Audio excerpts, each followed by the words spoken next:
Now, it's BoomerLife, lifestyle discussion designed to make your life more engaging, meaningful, and complete. Celebrating the baby boomer generation, this is BoomerLife on CIL 650.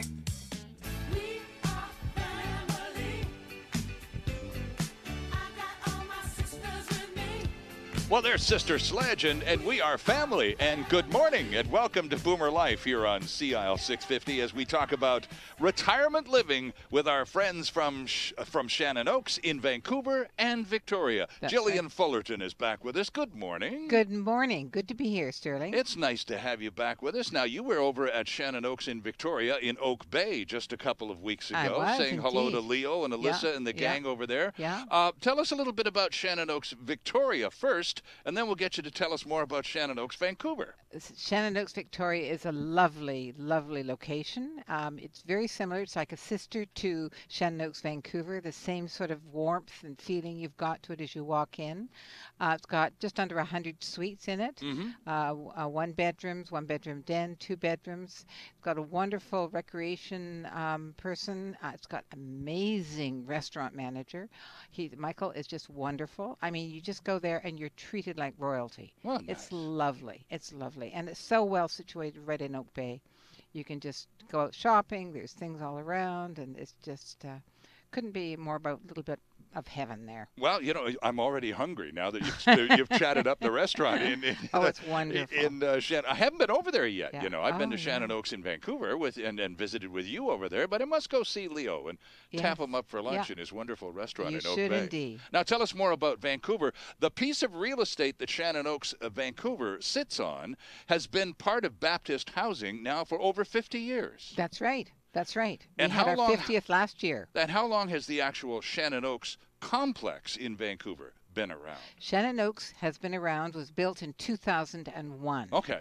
And it's it has a warm sort of mission-style furniture. So you walk in and there's a big fireplace and it says, "Welcome home." And you get that sense of warmth and belonging. There's a beautiful interior courtyard that's filled with blossoming cherry trees. Well, they're just over now, but there are all sorts of other plants. There's roses and hydrangeas, and there's putting greens. You can bring your little golf clubs and have little putting contests. Two greens for that. It's just wonderful. There's waterfalls.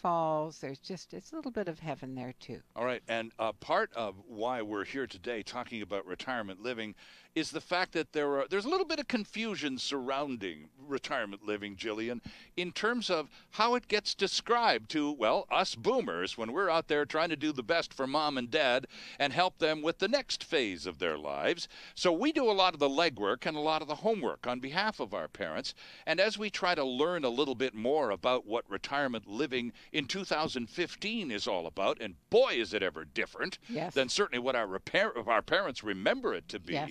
But there are terms describing types of accommodation in these retirement communities. Right. And it's so good to have you here with us to help sort out the confusion, because the last thing we need is confusion when we're just trying to get things straight. You want clarity. Absolutely. And I have to thank you for calling it a retirement community, because often you get people saying, "Well, I don't want to put mom in a facility or a home." Yeah, or a home, right. Or something like that, and it has such an institutional flavor True. of a sentence of something like that.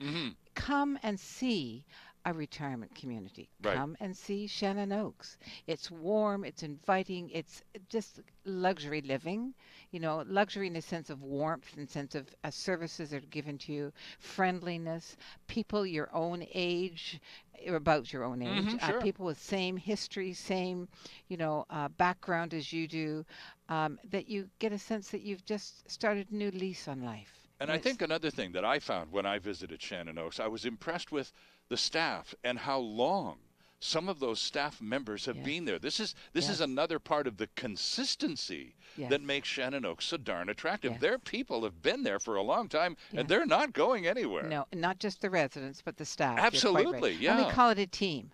We don't call ourselves staff. We call it a team because we all work together.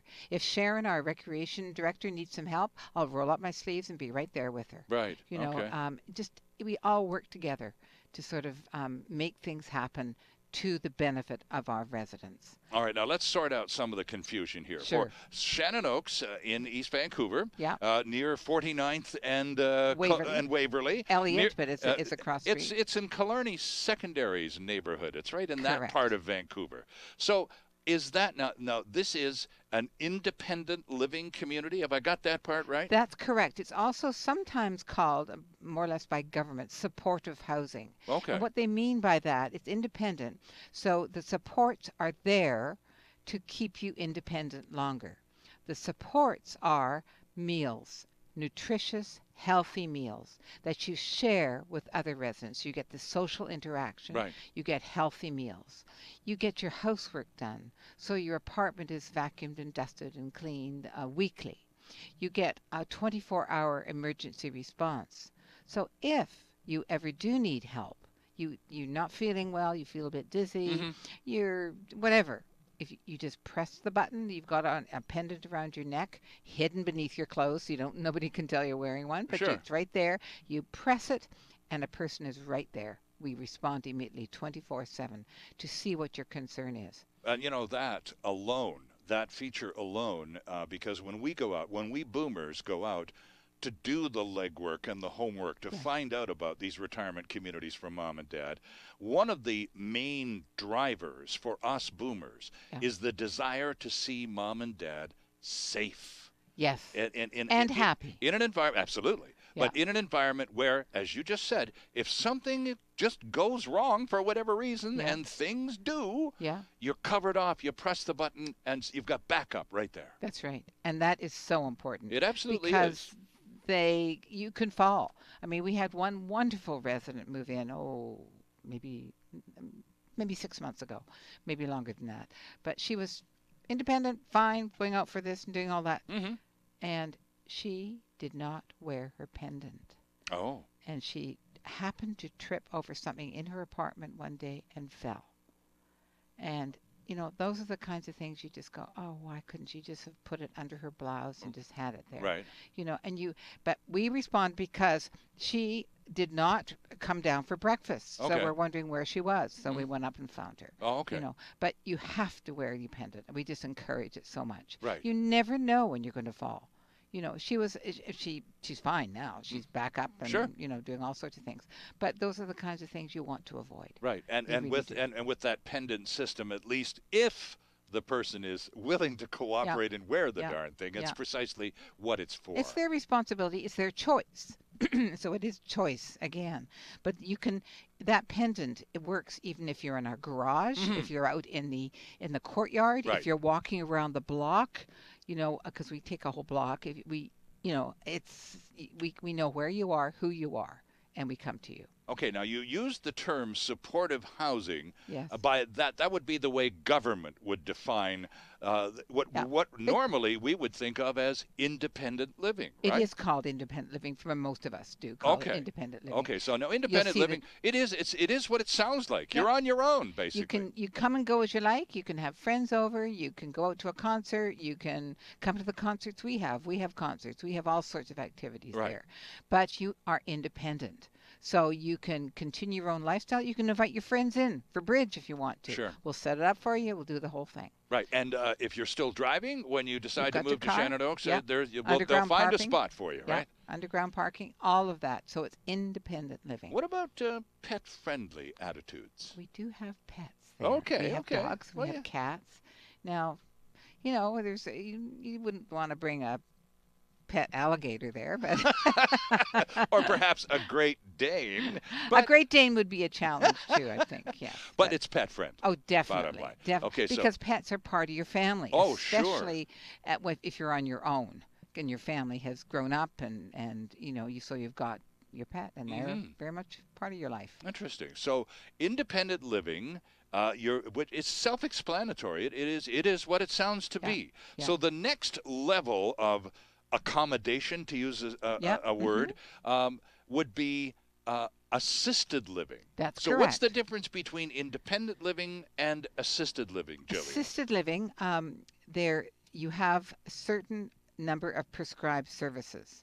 Maybe help with bathing, help with dressing, help with your medications. They also provide meals and things like that that independent living does. Right. Activities. Of course, yeah. Meals, But this housekeeping. is added on. That's right. Okay. So you get all of those things. So if you need some help with that, if you need help, maybe assisted in bathing, if you're having trouble dressing yourself, so it's a more frail population. Right. They're not as independent. They're dependent on people to help them with some things. Sometimes even just reminding to take meds on That's schedule right. every That's day. right. And because as you get a little older, sometimes you end up with rather an impressive quantity of medications to take every day.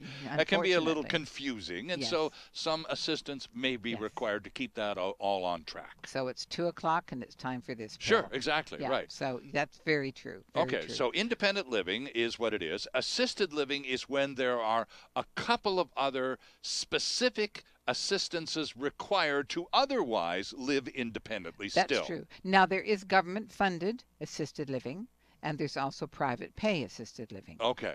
So some places would have their own staff and private pay. So it doesn't have to go through the government. I see. If it goes through the government, you have to qualify. Well, you have to qualify for private pay as well.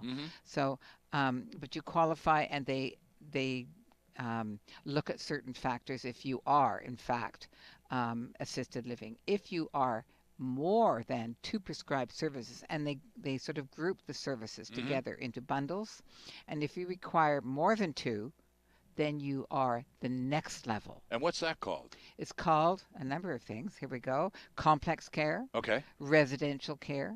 It used to have terms years ago such as intermediate care, extended care. Now they don't use those terms as much, or if they do at all. It's now called complex care or residential care. Okay, now does ShannopnOaks have that degree of accommodation as well? No, we don't. Okay, so you have assisted living and mostly independent living. ShannopnOaks does not have assisted living. Our next door, under the same roof, is a place called Clarendon Court that has assisted living. Oh, so at least if you are, as you go along in life, and if suddenly you find yourself requiring some assistance, you don't have to leave the postal code. You can maybe change your room and move down the hall a little bit, but you may change the postal code. Oh, okay. Because it's on a different. It's all attached. It's under the same roof, so your friends can visit you. You can do all that sort of thing. So no major changes required. Not major. You would change apartment in this case. Okay. Now, because it's government, it's under the government, so it's 70% of your taxable income. To a maximum of around, I believe, $3,600 a month. So it's pretty reasonable because the care you're getting, all the meals you're getting, so it's maximum of $3,600 a month. So even if I'm the most wealthiest person, the maximum I can pay would be $3,600. Interesting.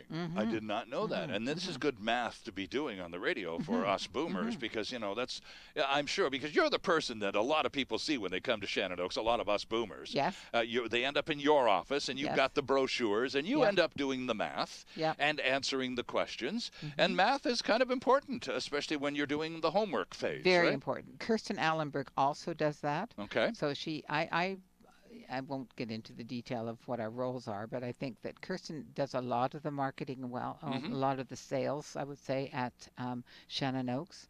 I do marketing, so that's why I'm doing radio, and that's why I do all the ads, and I do tour, and I do set up activities, or not activities, but events at ShannopnOaks in a different place. But you tour because you are part of Baptist Housing, as is ShannopnOaks, Oak Bay, and Vancouver. That's right. How many other communities does Baptist Housing operate in British Columbia, Julia? 16. Wow. We have 16. Okay.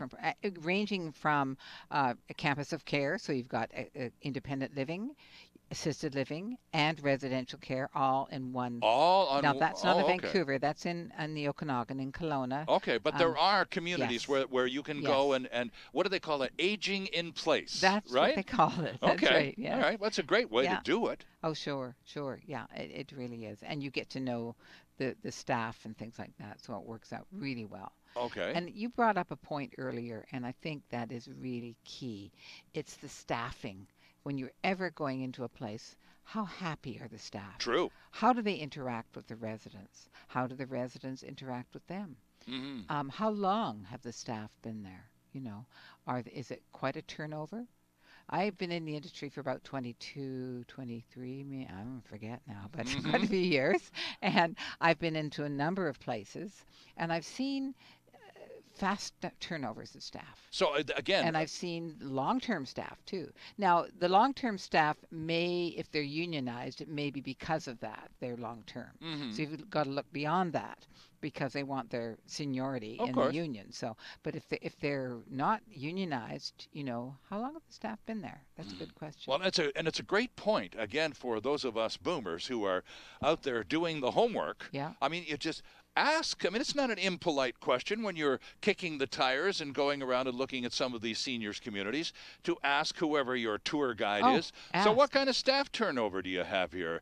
And if you hear something like, well, the average tenure for our staff here is what, 14 years or something like it is at ShannopnOaks, well, then you know you're in pretty good hands with a pretty satisfied group of people who clearly love what they do. I have never worked in a better place in all the years. I will say that. ShannopnOaks is so warm, friendly, caring, and compassionate to the residents and to the staff. ShannopnOaks, Vancouver is at 2526 Waverly Avenue. That's right near 49th and Elliott. That's correct. In the Killarney area of our city. And, of course, ShannopnOaks, Victoria is in Oak Bay at 2000 Goldsmith Street. Our guest from Baptist Housing and both ShannopnOaks is Jillian Fullerton. This is Boomer Life on CIL 650. We're back with plenty more after this. Celebrating the baby boomer lifestyle. This is Boomer Life on CIL 650.